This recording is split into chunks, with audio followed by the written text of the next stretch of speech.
You're listening to Inside Content, the TV industry podcast. This show is brought to you by 3Vision, a global TV industry consultancy specialising in content acquisition, strategy, research and business development. Each episode, we give you VIP access to the views and experiences of senior TV executives and discuss the latest TV industry trends and insights. Hello and welcome to Inside Content. I'm Hayley Bull, VP at 3Vision, and on this episode, I'm joined by Rose Hulse, founder and CEO of ScreenHits TV. We talk about the rise of in-car entertainment and how ScreenHits TV is turning car dashboards into smart TVs. Rose shares how they work with global car brands, the challenges of bringing streaming and live TV into vehicles, and what's next for connected entertainment on the move. Welcome, Rose, to Inside Content. I think it's actually your second appearance, but this time we're focusing on screen hits inside the car as part of our bonus episodes looking at automotive entertainment. It's super to have you here. Thank you for joining. No, thank you so much for having me. I'm excited to be back. Great. Well, perhaps we should start by reintroducing yourself to our audience and telling us about Screen Hits. And I suppose if we're focusing on automotive, which you've previously described to me as smart TV in the car, we should delve into what you mean by that as well. Yeah, so ScreenHits TV, we are an aggregator that puts all of the streaming apps and live TV channels into one place where our customers are able to easily find and keep track of all their subscriptions and what they're watching. And about 3 years ago, we moved into Automotive with our first partnership in Porsche, and it was bringing the smart TV from your home into your car, which really gives customers an opportunity to see to continue watching their favorite shows in the cars, being able to access great news channels like Bloomberg, et cetera, in the car. And so it's really been an exciting time in creating what that transition looks like. And obviously, the driver can't watch it when they're driving, but we've worked on some really great technology that allows the driver to watch it in park, but the passenger can continue watching TV even when the driver's driving. So that's quite exciting. So it's heavily focused on customer experience. Can we talk about what that looks like for a driver or a passenger in terms of the product that they get to look at? And is it live TV? Is it apps? What's that experience? Yeah, so it's not apps. So ScreenHits really acts as the launcher, as like the face of that TV in the car. So when a customer accesses video streaming, so usually in the cars that we're in, there will be a video streaming icon app or a media center. They click on that icon, which will be next to navigation, next to weather, the main apps on that main homepage screen. And it opens up a Discover page and or a live TV. So it really kind of depends on what the car manufacturer wants the customer to see at the beginning. But if they open up on the Discover page, they will see icons that show them all the live TV channels that we have. They can kind of click on that and start watching live TV immediately. Or they can add their favorite streaming services. And then what they'll see what they've been watching across all the streaming services, recommended videos across all their streaming services on that main Discover page. And then also whatever they save is like their favorite watch list.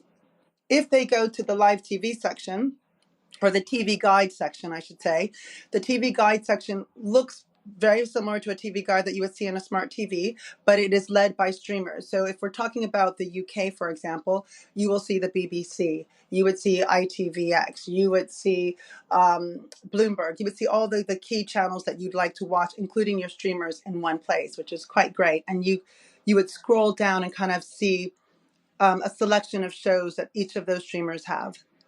So one of the key challenges with automotive is that it's a global industry, and therefore you've got cross-border issues when it comes to content providers and rights. Aside from the global streamers, obviously there are key local services that are really important for customers. How are you tackling that? Yeah, so ScreenHits, we're in over 63 markets.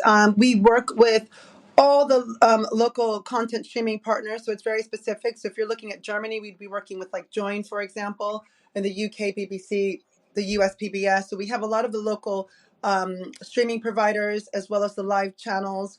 We have over 1,500 catalogs, so it's very specific. We obviously have technology in place that allows for geo-blocking. So if somebody's driving over from Dover to Calais, once they hit Calais, they're only going to see shows and content and streaming services available in that territory. Yeah, yeah. We've been having several conversations with kind of different OEMs. We had a conversation with Cariad a couple of weeks ago about what they're doing, Polsat. There are multiple kind of solutions out there, Rose. Cariad has been talking about the pivot of manufacturers to software defining the car, and they're building their experience on Android Automotive. Polestar are using Google. What are manufacturers looking for when it comes to delivering video experiences, and why have they adopted ScreenHits? All car manufacturers have different strategies. Some of them, I would say probably the smaller portion of the car manufacturers, are looking towards app stores. And they just want to just have anybody go in and upload whatever apps they have. Then the customer can go in there, kind of like a Google App Store, and just download the apps that they want onto the hardware and access it when they want to. And then that will take over kind of that home screen in their app section. Another big subset don't want that, because they want to kind of control the amount of data that's being used in the vehicle. There's issues with like hardware limitations. They want to control what people are uploading into the system. So there's it's more of a control position that some automotive manufacturers are taking, deciding which apps or which programs they want in the car. And in those circumstances, they will work with companies that provide a launcher or an interface, whether that's a Fire TV or if it's a ScreenHits or if it's an Xperia or whomever else.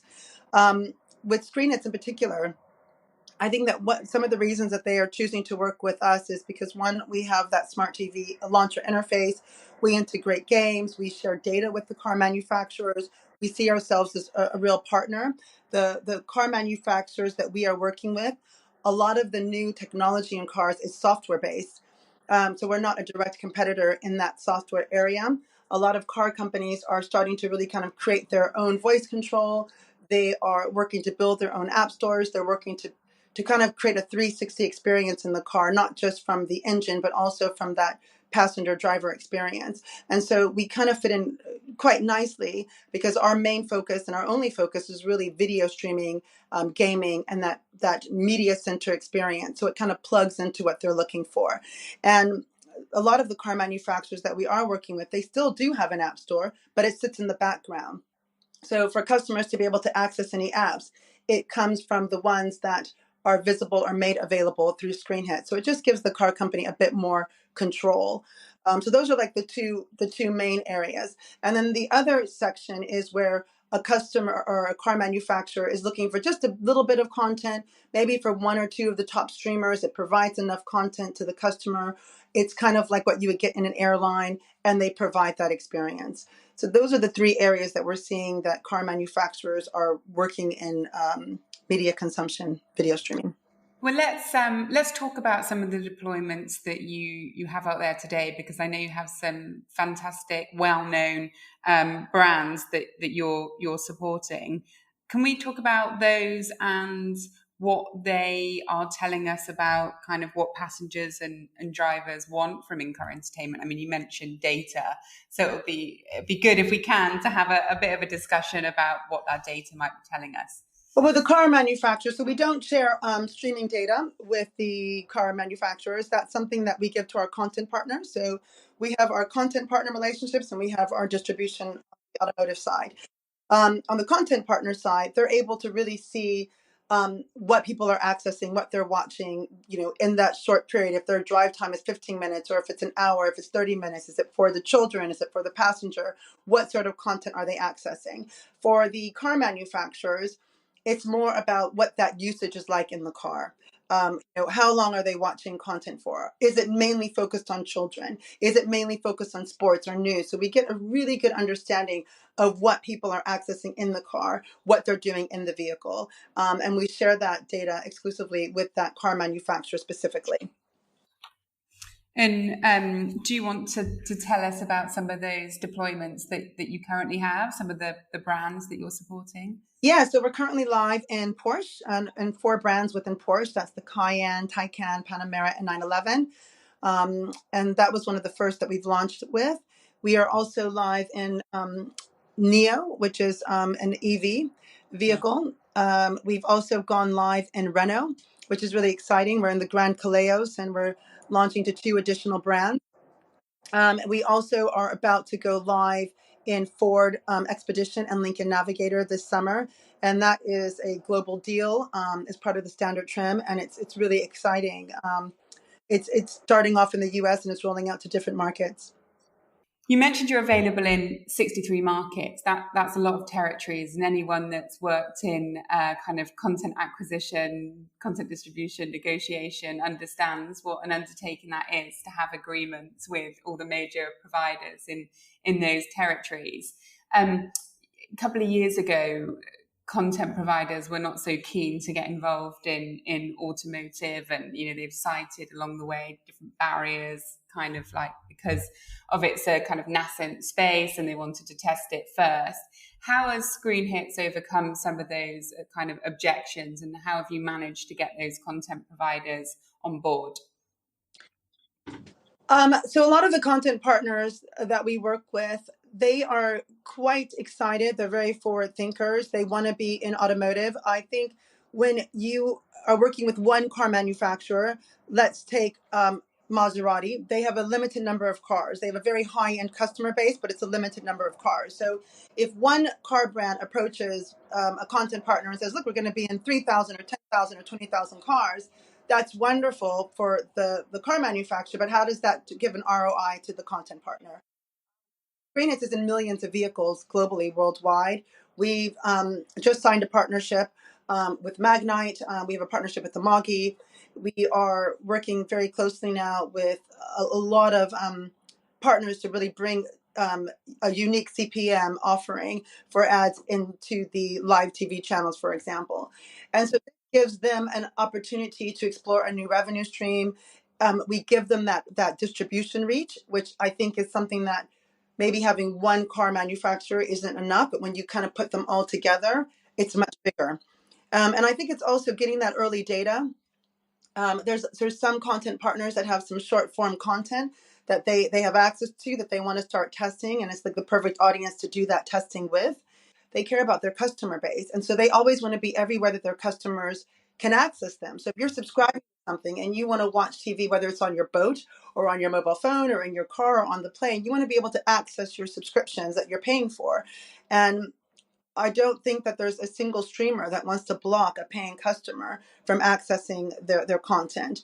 And if they are not able to access it, they will find ways to do it, whether accessing it through the web. And then that question is, do they get as great of an experience as if there's an app that's made for it? So it's really working and having this consistent dialogue with the content partners. But they're very forward thinking. They're very innovative. And I think that the tide has shifted. And I think that automotive and in-car media has really changed since a few years ago. So it's a significant device, part of their distribution strategy now, Rose, that they want to consider and service for customers. I would say for some, I would say it's not for all. I think, for some, it's always going to come back to what's the ROI? What am I going to get out of it? How is it going to benefit me? And if there is an ROI and a benefit for them, they will do it. Some just want to be there because they don't want to miss that opportunity. So they want to be in one of the top positionings in those vehicles. And in 5 or 10 years, where, vehicles are made years in advance. It's not as though someone sits and they have an idea, let's create a new car. I mean, these cars are in production for 3 to 4 to 5 years. So there's hardware limitations. And so even if somebody says, let's say in 2028, okay, now I want to be an automotive, they will have to wait 2 to 3 years, because if there is no bandwidth, if there's no RAM for them to be able to go in there and actually add an app or do something, they're going to have to wait. And so nobody wants to be left behind. So everybody is either A, getting very much involved, they're reaching out directly to the automotive partners, they're reaching out directly to us, they're kind of taking let's sit back, let's wait and see, but they have the relationships in place that if they did want to push the trigger, they can do it instantly. Mm-hmm. Interesting.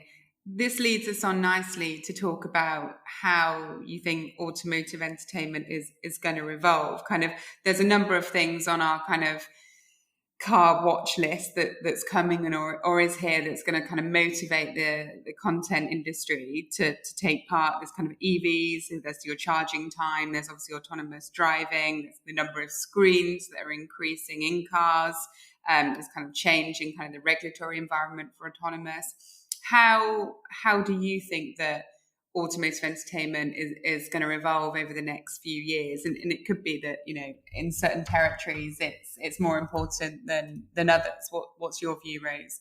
I think that right now a lot of people do want to kind of continue to access their streaming services, but as more streaming services create like a fast channel and or a linear channel, this is what's going to be exciting in cars because it doesn't need an additional login. They can just access it immediately. I think that it's going to always really be focused on news and sports. Those are two huge areas that I think are really key, especially for the driver and the front passenger, while kids content and gaming is very much important in the back. Yeah, interesting. Are you delivering fast channels yet? Yes, we do. We have live TV channels. We don't do, we're not going to ever have, 500 channels because we just don't want to inundate the car customer with so much access. So we really do minimize it. So we'll never have more than 50 live TV channels in any given market. And it's the same with the streaming services. Customers have to add it themselves. It's not defaulted. So if they want access to a streaming service, they have to go in and add it. So it really kind of keeps their entire dashboard for content exploration refined into a minimum. But you give them the offering and then they can define it. I mean, our journey would be over, wouldn't it, if we were dealing with a kind of residential fast TV offering. Yeah. By the time we'd chosen what to watch, right? It's a nightmare. It's like, it's actually, I always find it to be quite disheartening because I want to watch something. And, there is a gift before when I was growing up watching TV, it was kind of, there was like 10 channels and it was kind of like, this is your option. Yeah. But you go on something now and there's like 300 channels. You're just like, oh, I can't be bothered. Yeah. I don't want that to ever happen. I mean, while we've worked really hard to get distribution in automotive, the content market, the content industry, we always want to build everything that we do to benefit and to create that ROI and to make sure that the partners that we work with are always front and centered and never buried under, hundreds and hundreds of channels. Yeah, it's all about the, I was going to say customer experience, but it's the kind of driver and passenger experience, isn't it? Yeah. Good. Great. Well, thank you so much, Rose, for joining us again on Inside Content. And I'm so glad that we've had the opportunity to spotlight automotive because I think it's a really exciting area. And I think there's plenty of opportunity and kind of interest in shaping that space. So it's really good to catch up with you on what ScreenHits are doing. No, thank you so much for having me on your show again. Thanks, Rose. Thanks. Thanks for listening to this episode of Inside Content, the TV industry podcast brought to you by 3Vision. With decades of TV industry experience and real-world success, we know the ins and outs of the market like nobody else. To learn more about our TV consultancy services, head to 3vision.tv.